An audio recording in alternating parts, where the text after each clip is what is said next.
Assalamu alaikum dear students, welcome to Shah Group Educational Channel.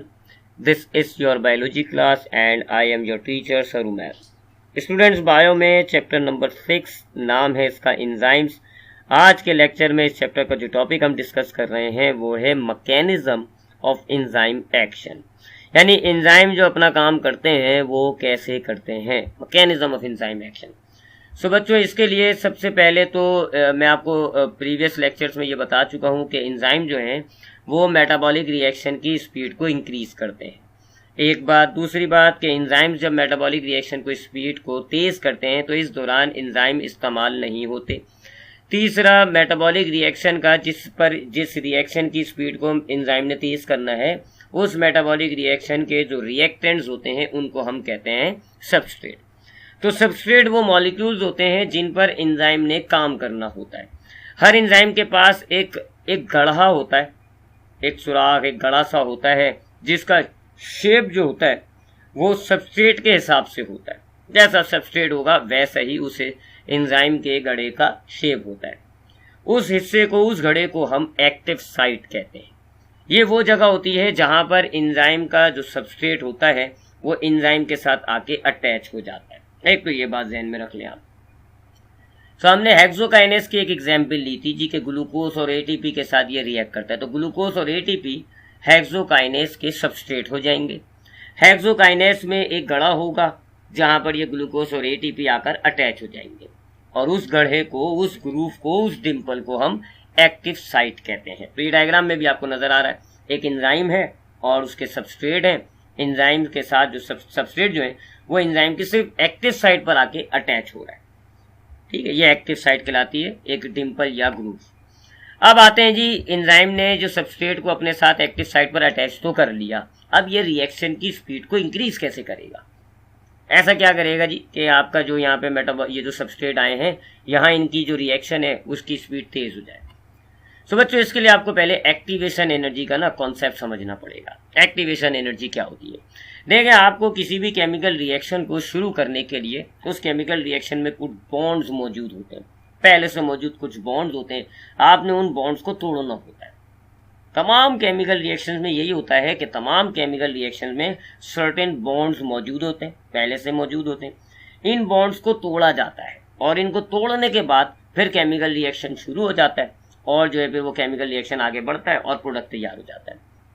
अब ये bond को तोड़ने के लिए जो आपको शुरू के जो बॉन्ड थे उसको तोड़ने के लिए आपको जो एनर्जी चाहिए थी उसको कहते हैं एक्टिवेशन एनर्जी। ठीक है, तो आपके पास रिएक्टेंट होते हैं, रिएक्टेंट में कुछ एग्जिस्टिंग बॉन्ड्स होते हैं। सबसे पहले आपके केमिकल रिएक्शन में इन एग्जिस्टिंग बॉन्ड्स को ब्रेक किया जाता है, फिर आपका केमिकल रिएक्शन शुरू हो जाता है और फिर प्रोडक्ट तैयार हो जाएगा। सो ये जो एनर्जी आपको चाहिए एग्जिस्टिंग बॉन्ड्स को ब्रेक करने के लिए, इसको आप एक्टिवेशन एनर्जी कहते हैं। बच्चों, हमारे जो मेटाबॉलिक रिएक्शंस हैं उनमें इसी चीज का इशू है। हमारे जितने भी बॉडी में मेटाबॉलिक रिएक्शंस होते हैं उनकी ये एक्टिवेशन एनर्जी बहुत ज्यादा है। आपको रिएक्शन शुरू करने के लिए, बॉन्ड तोड़ने के लिए जो आपको एक्टिवेशन एनर्जी चाहिए वो बहुत ज्यादा है। अब अगर नॉन लिविंग सिस्टम्स होते हैं, यानी आप लैब में कोई रिएक्शन कर रहे हैं, वहां पर अगर ऐसा सिचुएशन हो जाता है कि आपके पास एक केमिकल रिएक्शन है, शुरू करने के लिए आपको एक्टिवेशन एनर्जी चाहिए, बहुत ज्यादा एनर्जी चाहिए। सो वहां तो आप हीट प्रोवाइड कर देते हैं, नीचे आग लगा देते हैं, हीट प्रोवाइड कर देते हैं, हीट आपकी एक्टिवेशन एनर्जी बन जाती है, रिएक्टेंट्स के बॉन्ड ब्रेक होंगे, रिएक्शन शुरू हो जाएगा। बट लिविंग सिस्टम्स के अंदर तो हम ये नहीं कर सकते, ऐसा तो नहीं कर सकते। लिविंग सिस्टम्स के अंदर भी जितने भी मेटाबॉलिक रिएक्शंस हैं उनकी एक्टिवेशन एनर्जी ज्यादा है, लेकिन यहाँ लिविंग सिस्टम में हम ये एक्टिवेशन एनर्जी हीट के थ्रू तो प्रोवाइड नहीं कर सकते। सो अब यहाँ इस्तेमाल होते हैं एंजाइम्स। एंजाइम्स क्या करते हैं? एंजाइम्स आपके रिएक्टेंट की जो एक्टिवेशन एनर्जी जो कि बहुत ज्यादा है इसको कम कर देते हैं, decrease the amount of activation energy. ये सबस्ट्रेट जब अलग था तो इसकी एक्टिवेशन एनर्जी ज्यादा थी, या तो हीट दो इसको, आप अच्छी खासी हीट दोगे तो इसका वो बॉन्ड ब्रेक हो जाएगा, रिएक्शन शुरू हो जाएगा, और आप जिस्म के अंदर रहकर इतनी ज्यादा हीट तो नहीं दे सकते। तो अब क्या करता है, एंजाइम इस सबस्ट्रेट को अपनी एक्टिव साइट पर अटैच कर लेता है। जैसे ये सबस्ट्रेट एंजाइम की एक्टिव साइट पर आएगा तो अब इसकी एक्टिवेशन एनर्जी कम हो जाएगी, इतनी कम कि आपकी जो बॉडी की हीट होती है वो इनफ है आपकी बॉडी हीट से इसको वो एनर्जी मिल जाती है और रिएक्शन शुरू हो जाता है। तो that is the main function of enzyme के एंजाइम्स आपके मेटाबॉलिक रिएक्शंस की हाई एक्टिवेशन एनर्जी को लो कर देता है। समझ आई बात? आपके मेटाबॉलिक रिएक्शंस में बॉन्ड तोड़कर बिस्मिल्लाह करनी है, बॉन्ड तोड़ना है और रिएक्शन शुरू हो जाएगा। और ये खाली मेटाबॉलिक रिएक्शन नहीं, तमाम रिएक्शंस में होता है।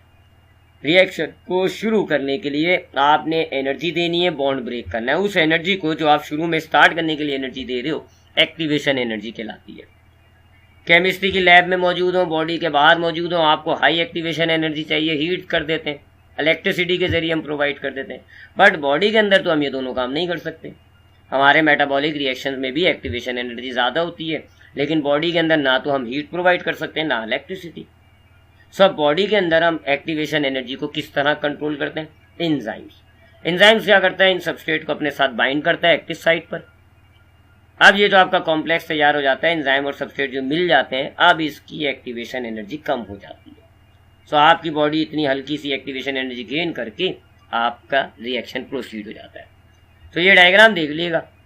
अभी ये मेटाबॉलिक रिएक्शन की जगह कितनी एक्टिवेशन एनर्जी है, इतनी ज़्यादा एक्टिवेशन एनर्जी देंगे तो रिएक्शन होगा। दैट इज़ वाई स्लो है। ठीक है, अब एंजाइम इस्तेमाल करने से क्या हुआ देखें, एक्टिवेशन एनर्जी कम हो गई।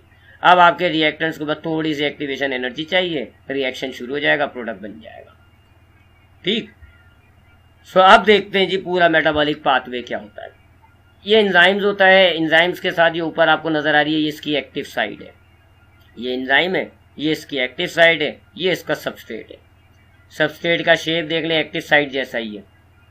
ठीक है, सबसे पहले ये जो सबस्ट्रेट है, अगर ये एंजाइम के बगैर है तो इस सबस्ट्रेट को प्रोडक्ट में तैयार होने के लिए, यानी अपना मेटाबॉलिक रिएक्शन शुरू करने के लिए बहुत ज़्यादा इसको एक्टिवेशन एनर्जी चाहिए। इतनी हमारी बॉडी में नहीं है, तभी ये रिएक्शन स्लो हुआ है।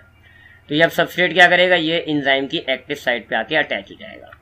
अब जब ये अटैच होगा, इसको हम कहते हैं enzyme substrate complex.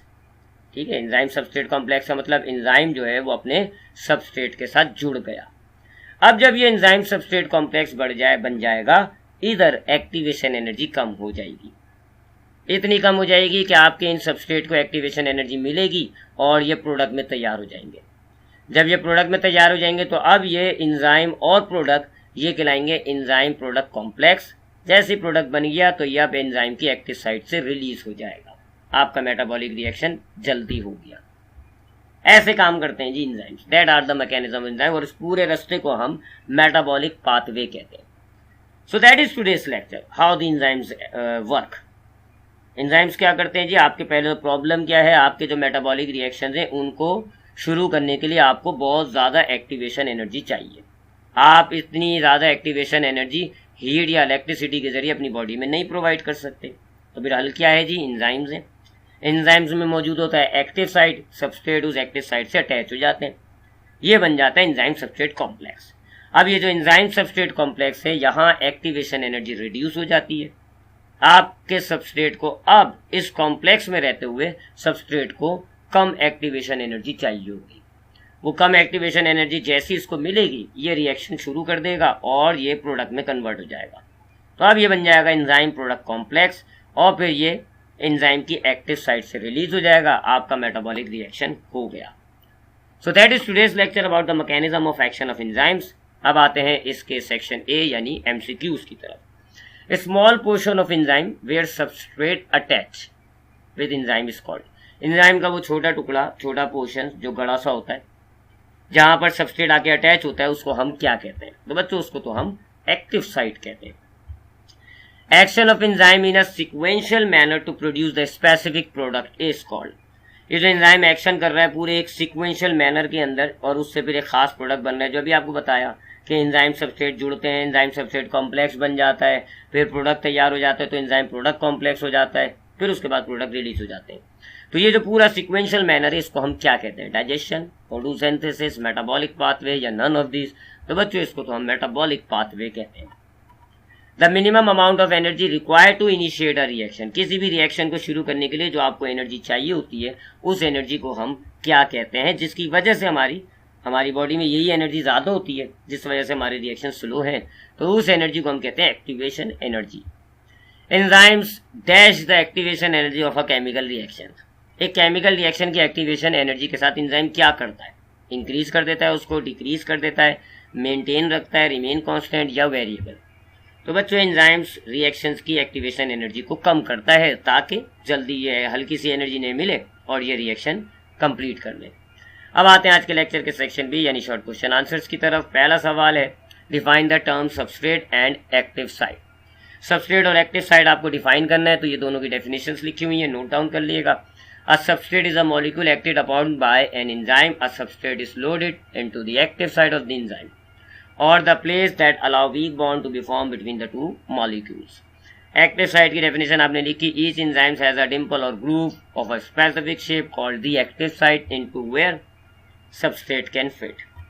Question number 2, what is energy of activation? भैया आपने energy of activation उसको थोड़ा सा explain करा, साथ साथ एक diagram भी बना दी। The energy required to destabilize the existing bond in reactants and initiate a chemical reaction is called energy of activation. अब आपने इसी बात को थोड़ा explain किया, chemical reactions require certain covalent bonds be broken within the reactants. Reaction that involve larger activation energy tend to proceed more slowly, and reaction that involve smaller activation energy tend to proceed faster.